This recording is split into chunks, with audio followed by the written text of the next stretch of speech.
Welcome to YoYo Cine Talkies.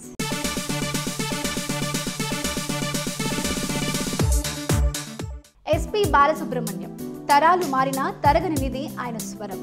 ఎలాంటి భావుకత అయినా ఆయన గొంతులో సుస్వరం అవుతుంది. పాటతో ఆయన ప్రేక్షకులను కన్నీళ్లు పెట్టించగలరు. కానీ రీసెంట్ గా బాలుడే భావోద్వేగంతో కన్నీళ్లు పెట్టుకున్నాడట. బాలు భావోద్వేగం వెనుక ఉన్న రీజన్ ఏంటి తెలుసుకోవాలంటే ఈ స్టోరీ చూడండి. ప్రస్తుతం భక్తి చిత్రాలు తీయాలంటే రాఘవేంద్రుడికి మించిన దర్శకుడు లేడు.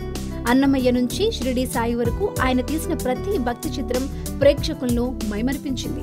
అందులో అన్నమయ్య సినిమా దర్శకేంద్రుడికి నాగార్జునకు ఎంతో ప్రత్యేకమైంది.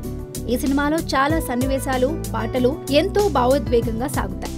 ఇప్పుడు దర్శకేంద్రుడి తాజా మూవీ ఓం నమో వెంకటేశాయ సినిమాలోనూ ఇలాంటి భావోద్వేగ భరితమైన సన్నివేశాలు, పాటలు ఉండబోతున్నాయి. రాఘవేంద్రరావు, నాగార్జున కాంబినేషన్లో వచ్చిన గత భక్తిరస చిత్రాలకు అద్భుతమైన సంగీతం అందించిన కీరవాణి ఈ చిత్రానికి కూడా సంగీతం సమకూరుస్తున్నారు. రీసెంట్ గా ఈ సినిమాకు సంబంధించిన పాటను SP బాలుతో రికార్డ్ చేయించారట. పాట పాడుతూ బాలు భావోద్వేగానికి గురై కన్నీళ్లు పెట్టుకున్నారట.